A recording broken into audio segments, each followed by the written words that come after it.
So to make something new with the clay, you have to teach it to forget what it was. And I would imagine that if I was the clay, it would be very painful.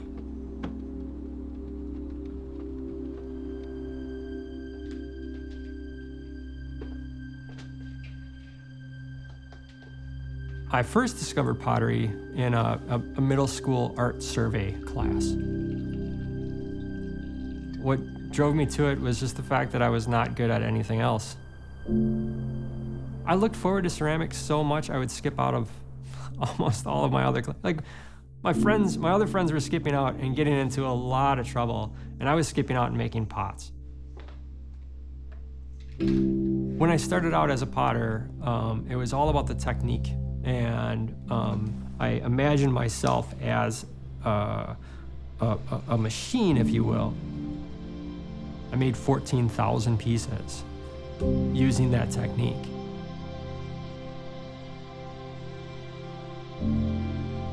I remember at one point, I got into this deep falling out with a friend of mine, and I was really upset with him. And the next day when I went to sit down at the wheel, I couldn't make anything. Everything fell apart.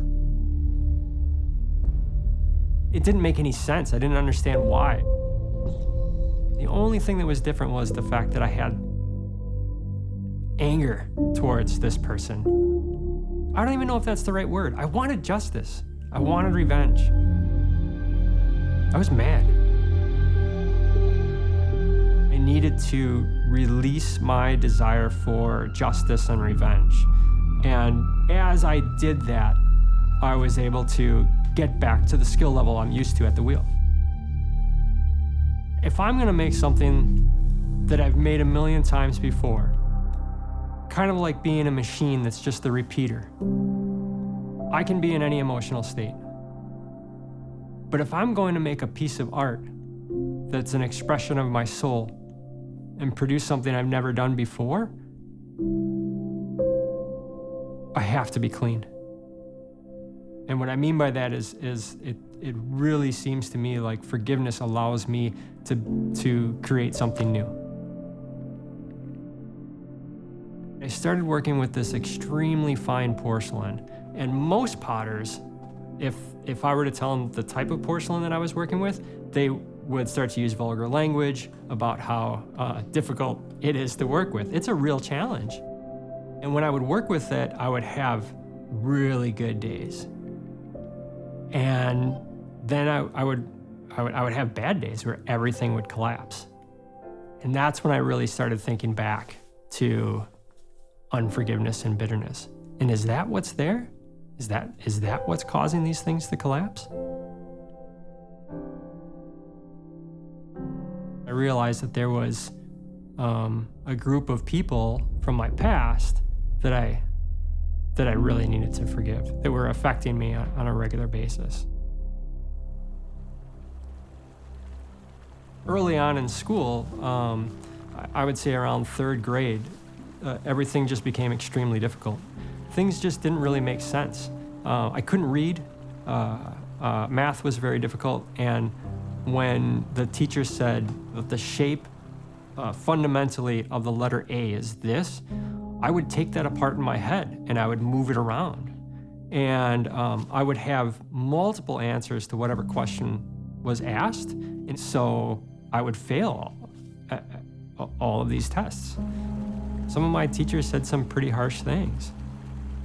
I remember coming home one day, just crying with a piece of paper that had an F on it, and I said, "Mom, I'm dumb."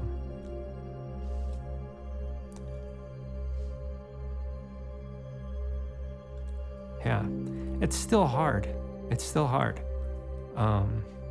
To be told by a person that you're dumb is one thing, but then to be told by a whole system that you're dumb is, man, that's, you absorb that.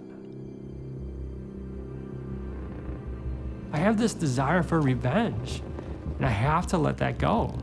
It affects everything.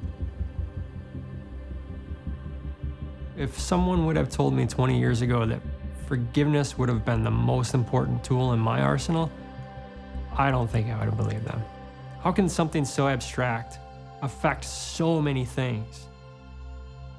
Early in the morning, I try and do a self-inventory. I'll sit, I'll pray, I'll ask God, who should I forgive? And people will come to mind. And I have to clear that away before I sit down at the wheel. Forgiveness has made me a better person,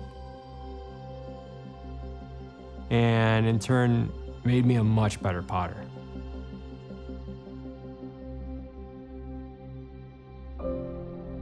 Clay has a memory, and when you begin to work with it, it's been a certain shape for a long time. You have to rework it, you have to break it down. You have to teach it to forget what it was, so it can become something new.